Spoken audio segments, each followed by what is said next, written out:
I'm very excited for this Ahsoka series, which is odd for those of you who follow me. You know, like up to about like 2 years ago, I didn't like the Ahsoka character, like at all. I find it to be the most overrated, infuriatingly annoying, stupid character in Star Wars. Come on, Sky Guy.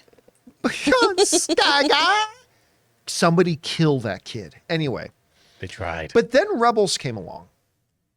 And I really enjoyed Rebels, and then they brought in the Ahsoka character. And I never liked Ahsoka in Clone Wars. But the way they used the character in Rebels, I started, I'm softening on this character. I'm actually liking several of the things they do with the character and all that kind of stuff. And then Rosario Dawson took over the mantle of it.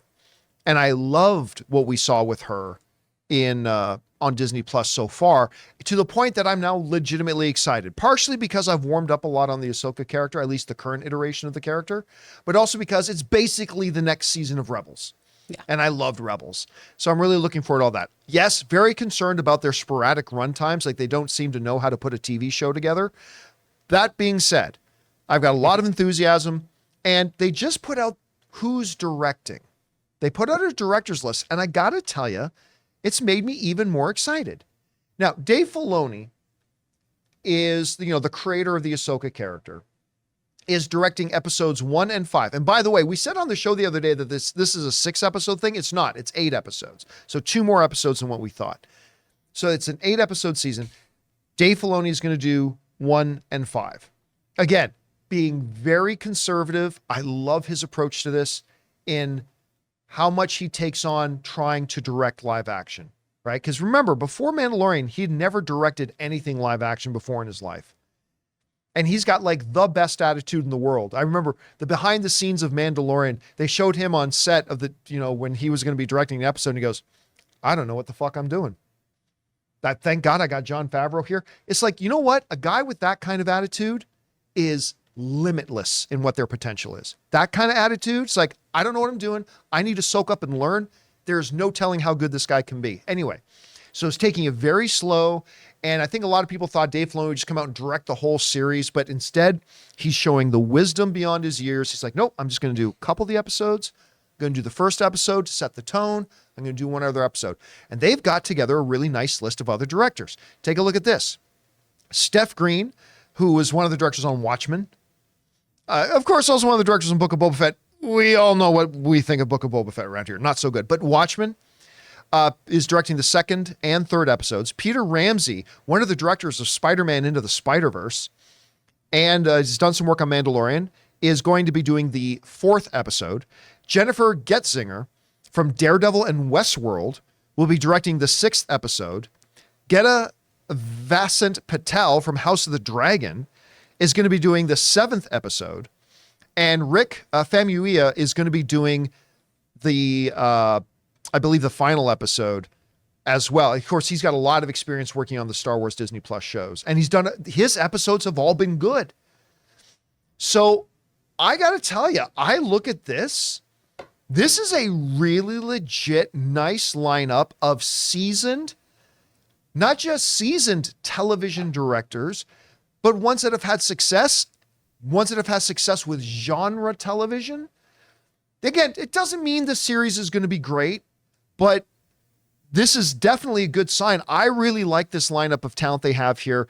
Guys, we want to take a second to thank a sponsor of today's video, Mint Mobile. Signing your life away to a big wireless provider is kind of like being trapped on a roller coaster from hell. Sure, it looks like fun at first. They probably even threw in a free phone, but now you can't get off. Month after month of insane bills and unexpected thrills, like overages and surprise fees. If that sounds like your current big wireless plan, it's time to get off the ride with Mint Mobile. For a limited time, wireless plans from Mint Mobile are just $15 a month. That's unlimited talk, text, and data for just $15 a month. You guys know before I came to Mint Mobile, I was paying triple what I am paying now on the standard big wireless plan, and I will never go back. All plans come with unlimited talk, text, and high-speed data delivered on the nation's largest 5G network. Use your own phone with any Mint Mobile plan and bring your phone number along with all your existing contacts. To get your new unlimited wireless plan for just $15 a month and get the plan shipped right to your door for free, go to mintmobile.com/Campea. That's mintmobile.com/Campea. mintmobile.com/Campea. Cut your wireless bill to just $15 a month at mintmobile.com/Campea.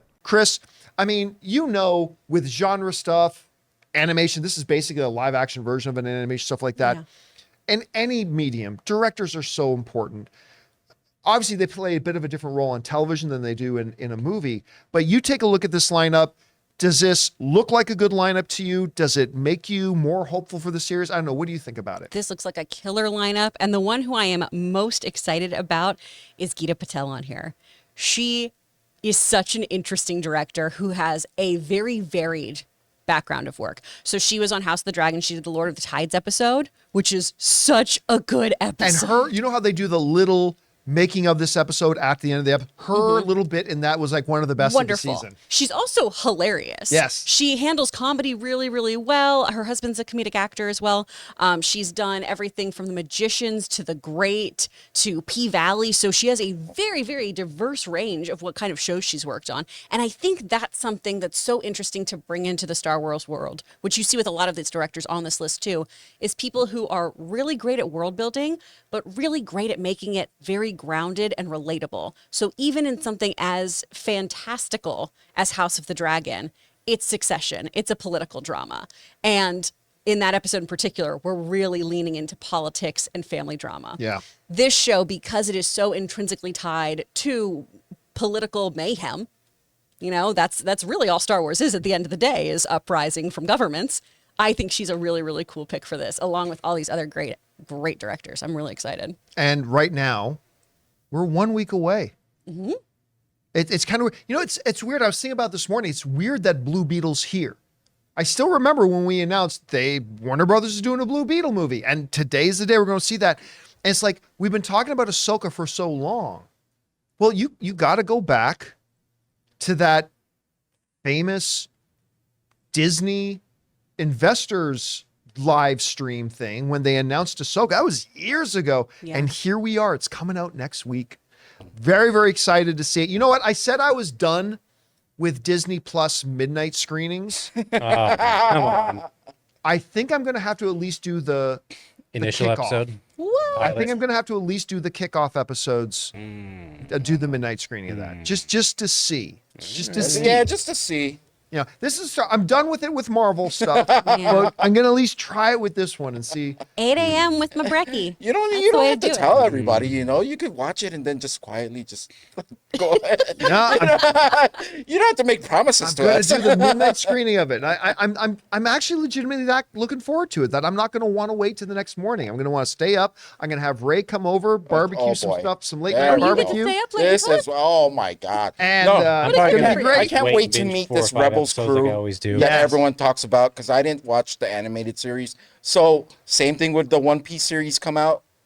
Hopefully I like it enough where I'll go back and watch where these characters came from, which is Rebels, and which is what you guys say. I might assign you to watch Rebels before. You're not I think I might have to assign you for this, for the work. For the love of the game. For the work. Practice. Yeah, practice. Yes. We're talking about practice. Hey guys, thanks for watching our video. Make sure you like and subscribe. But also, we have a daily podcast called the John Campea Show Podcast, available on your favorite podcasting app of choice. Go and find it, the John Campea Show Podcast, on Apple Podcasts, Spotify, or your preferred podcasting app.